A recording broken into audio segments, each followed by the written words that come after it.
नमस्कार दोस्तों, आप सबको कोटि कोटि प्रणाम। हम आपको यह दर्शाना चाहता हूँ कि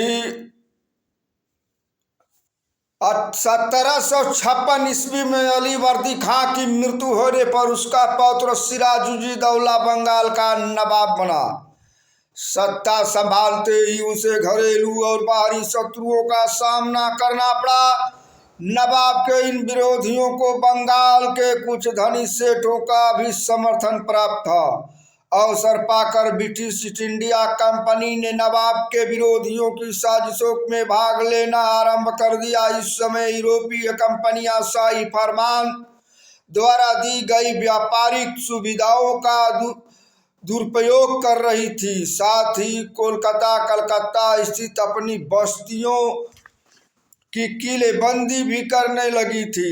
जब सिराजुद्दौला को इसकी सूचना मिली तब उसने अंग्रेज व्यापारियों द्वारा की जाने वाली सैन्य तैयारियों पर प्रतिबंध लगाया। अंग्रेजों ने नवाब के आदेशों की अवहेलना की। इससे क्रुद्ध होकर नवाब ने अंग्रेजों के गढ़ कोलकाता कलकत्ता पर आक्रमण कर उन्हें परास्त कर दिया। जब इस घटना का समाचार चेन्नई मद्रास पहुंचा तब क्लाइव एक नौसैनिक बेड़े के साथ कोलकाता कलकत्ता पहुंचा।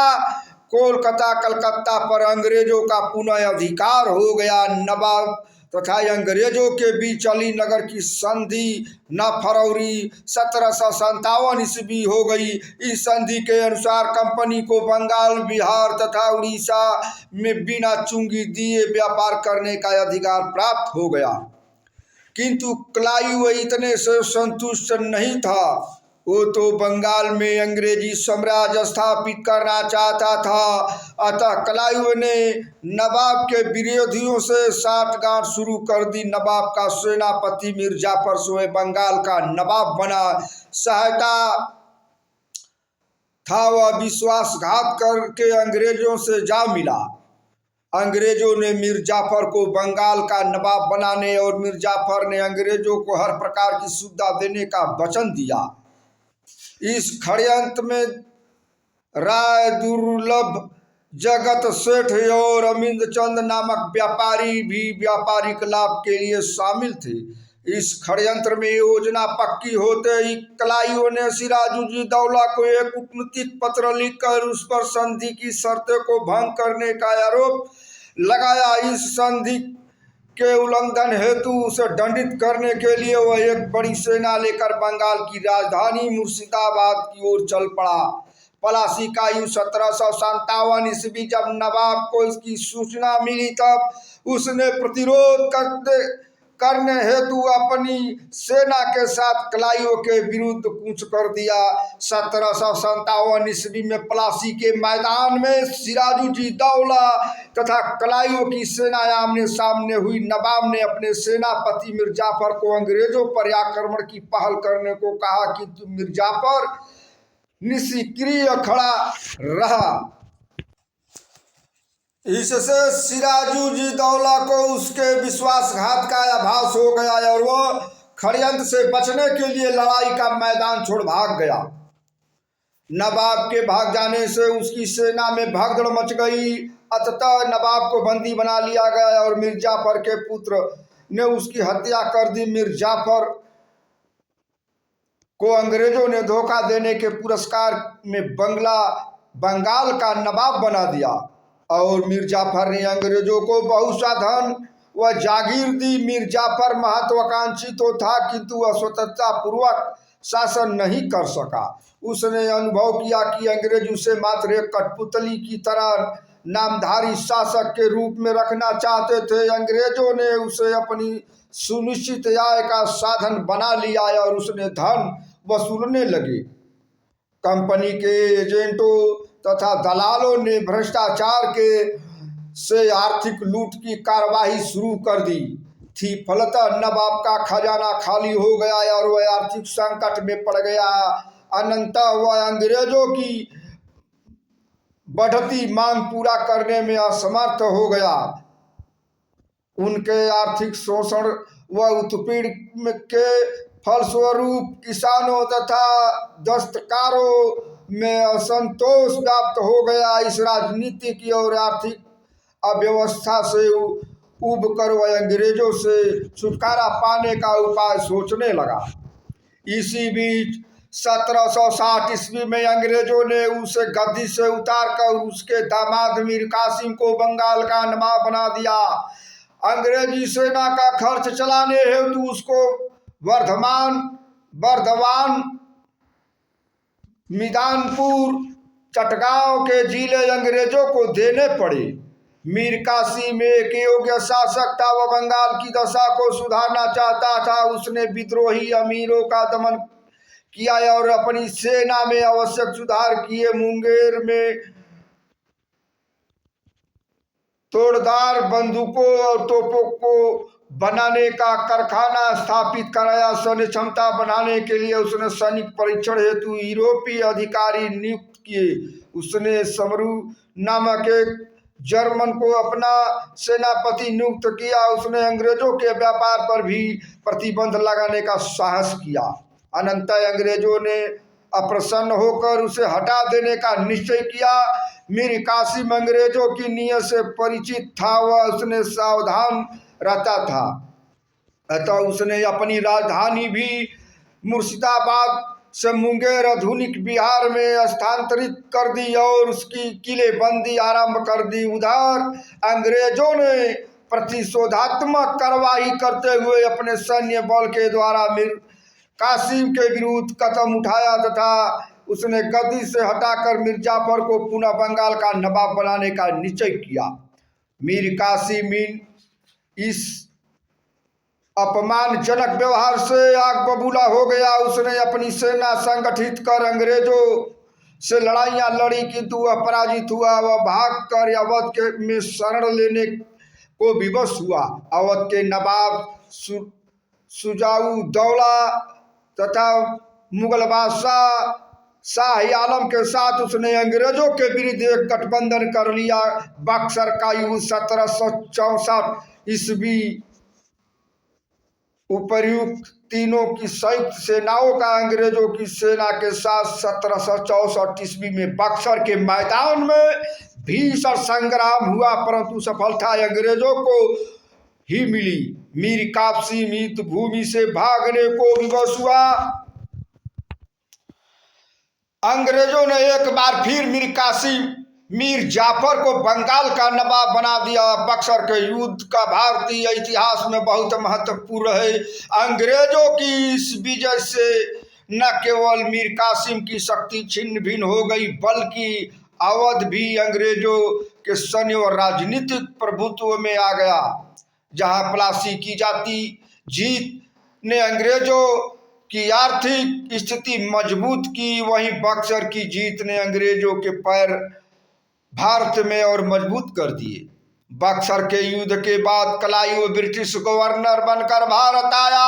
उसने मुगल बादशाह शाह आलम तृतीय और अवध के नवाब सुजाऊ दौला के साथ इलाहाबाद की 2 संधियां की। इन संधियों की शर्त थी चुंगी कर में छूट तथा सामानों को एक स्थान से दूसरे स्थान तक ले जाने की छूट, जिससे उनका सामान दूसरों से सस्ता हो। व्यापार में मनमानी करने, भारतीयों को अपना सामान सस्ता बेचने, कंपनी का माल महंगा खरीदने, प्रतिद्वंदी यूरोपीय व्यापारियों को बाहर रखने और कंपनी का व्यापार भारतीय राजाओं की नीतियों से स्वतंत्र रहकर जारी रखने के लिए मजबूर करना आदि, बंदरगाहों के पास किलेबंदी करने, पट्टे और प्राप्त स्थान प्राप्त प्रशासन चलाने तथा अन्य अपने साथ लाए हुए सोने चांदी से भारतीय सिक्के ढालने की अनुमति क्षेत्रीय शासक से प्राप्त करना। इसके बदले क्षेत्रीय राज्य को बंदरगाह से प्राप्त चुंगी का आधा हिस्सा राजा को देना। ब्रिटिश कंपनी भारत में राजनीतिक सत्ता स्थापित करने के लिए भारतीय राजाओं के साथ इन्हीं हथकंडों का इस्तेमाल कर बड़ी चतुराई के साथ अपना राज्य बढ़ाती रही। इस तरह एक ऐसा वक्त आया जब अंग्रेज भारत के राजाओं और नवाबों को हटाकर खुद शासन चलाने लगे। समय पर समय समय पर आवश्यकता अनुसार अपनी नीति में बदलाव, शर्तों को तोड़ना, भारतीय राजाओं पर आक्रमण, क्षेत्रीय राजनीतिक में दखल अंदाजी, राजाओं के साथ कुचक्र, फूट डालना, आपस में लड़ाना आदि तरीकों का निर्लज्जता पूर्वक प्रयोग करते रहे। अंग्रेजी शर्तों के अधीन क्षेत्रीय राजाओं का कोशिश खाली होता गया। उन्हें राज कार्य और विकास कार्यों को करना मुश्किल हो गया। राज्य की आमदनी अंग्रेजों के हिस्से में जाती रही और खर्च की जिम्मेदारी राजा उठाते रहे और राज्य में जनता की तकलीफें के लिए भी राजा जिम्मेदार ठहराए जाने लगे।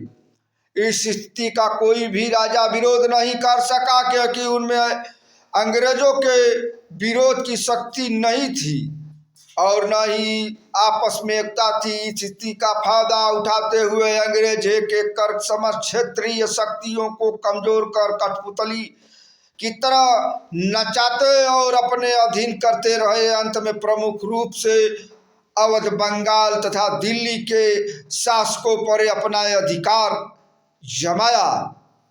मुगल बादशाह द्वारा दिए गए आदेशों को फरमान कहते थे। इन पर शाही मोहर लगी होती थी। भारत में कंपनी राज का विस्तार। जिस समय अंग्रेज भारत के उत्तर पूर्वी भाग में अपने साम्राज्य का विस्तार कर रहे थे, उसी समय दक्षिणी भारत के मैसूर, हैदराबाद तथा मराठा राज्य के शासक आपसी युद्ध में व्यस्त रहे थे। उसी समय दक्षिण भारत के मैसूर, हैदराबाद तथा मराठा राज्य के शासक आपसी युद्ध में व्यस्त थे। देश के शासक पराये अपनी सीमा के विस्तार या उत्तराधिकार के लिए संघर्ष थे।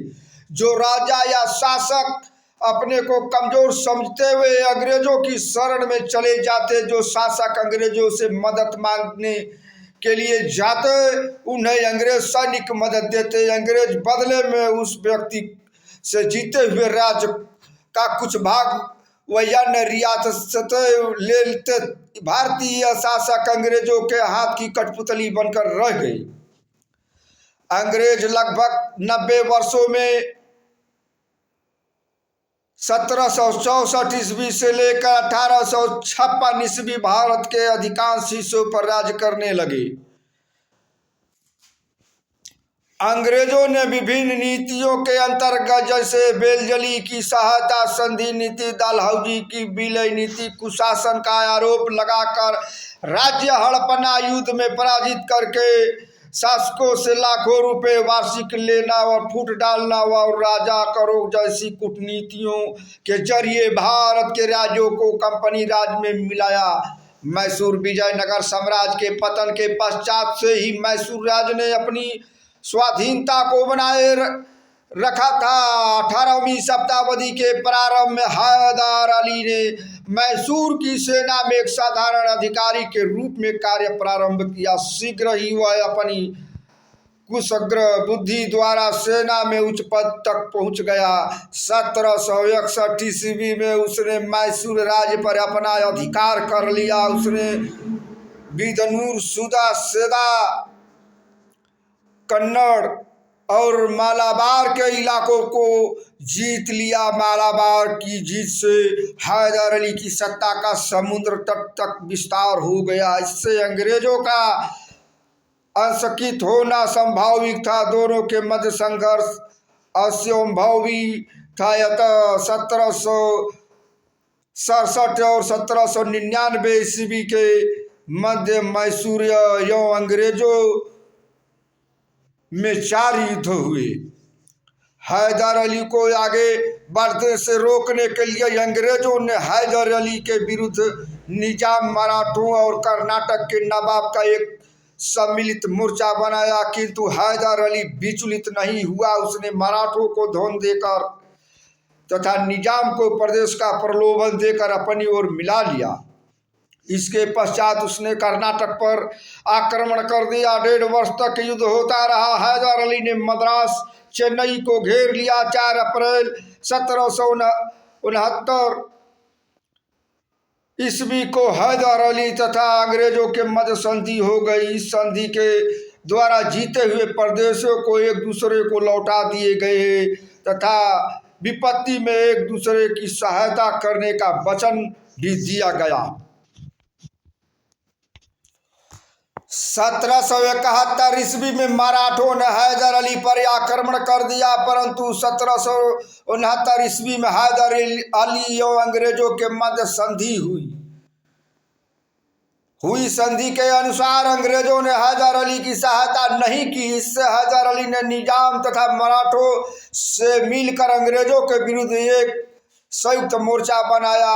जुलाई 1780 में हैदर अली ने कर्नाटक पर आक्रमण कर दिया तथा कर्नल बेली के अधीन अंग्रेजी सेना को पराजित कर अकर्ट जीत लिया। इसी बीच अंग्रेजों ने निजाम तथा मराठों को हैदर अली से अलग कर दिया। हैदर अली ने इस स्थिति का सामना किया, परंतु नवंबर 1781 ईस्वी में वह पराजित हुआ।